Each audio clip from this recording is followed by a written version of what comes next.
So, UK, what is your position towards the international hatred towards your country right now? Yeah, I think there's a lot of international hatred towards UK right now after the Brexit, after our referendum to quit the European Union. Now we're no longer the biggest contributor in Europe, and therefore... You're no longer the biggest contributor in Europe? Then Yes. who is? Germany is currently, because we're no longer part of EU, so we have to reallocate our funding towards Africa, Oh, you towards withdrew America. from EU? Yes, that's Where what are you Brexit now? is about.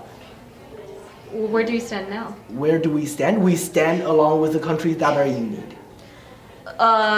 You have to be more specific than that. Yes, we are supporting the African resolution, we're supporting America's resolution, and we're supporting countless many others. Just the Europeans' resolution for a compulsory fund in the World Health Organization seems a little far-reached and ambitious at the moment. Do you think it's because of your declaration of war yesterday? Once again, the United Kingdom never declared war. The act of They denied declaring war. Yes, the United Kingdom denies the declaration I of have war. word evidence that you declared war. Yes, but the United Kingdom did not declare war, especially with pre-World War I equipment. That's showing in the media in this morning's news flash.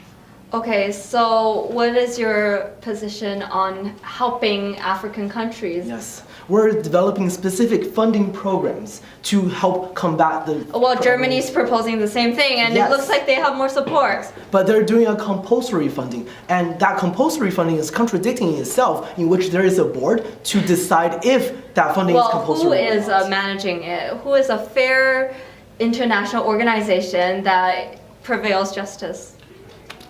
That is something we don't know. We can't rely on NGOs all we want. Wait, so But you're not trusting World Health Organizations now? World Health Organization is a perfectly fine organization, but they're entrusting the transparency of such programs to non-governmental organizations. Wait, so you're not supporting WHO now?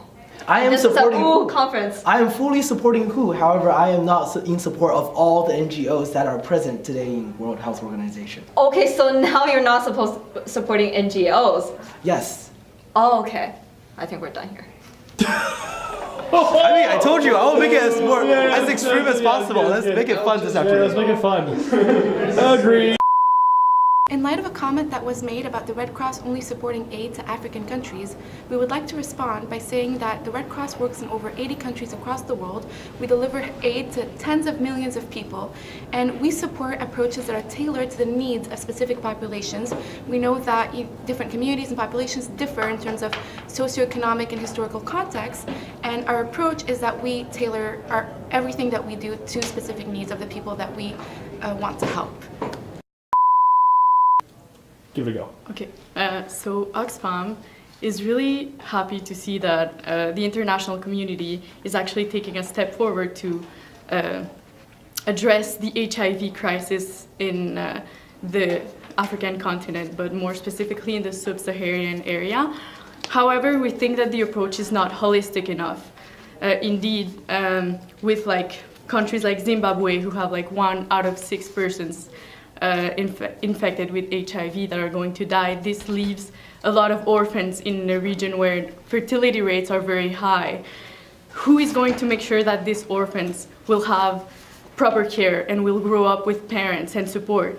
And also, even by making clinics, putting clinics everywhere, in continents where there's a lot of food insecurity, how will people choose between going to get water or going to get a treatment for HIV? So Oxfam really wants the international community to think about more holistic approaches to tackle HIV by including food security for the communities and always staying culturally safe. Amnesty International has always fought for human rights. We have a huge platform to fight against discrimination, stigmatization of certain issues, and we work to fight against violations of human rights. We think that most of violations boil down to discrimination. If people don't understand the issue or the people associated to the issue, they tend to act against those basic human rights. So we work to educate, support, and protect vulnerable groups all around the world. Hey, this is Lara Antebi from the South African Broadcasting Corporation. I'm here with the delegate from Switzerland. So, what is your response to China's involvement in the African situation? It's a little worrying for Switzerland because we know that right now in African countries there's a lot of exploitation of natural resources that's being done by private companies and foreign countries as well, whereas these countries are rich with these resources and should benefit from them. And also there are a lot of violations of human rights in this exploitation. So we are worried that this resolution would open the door to more violations and to more exploitation from foreign countries.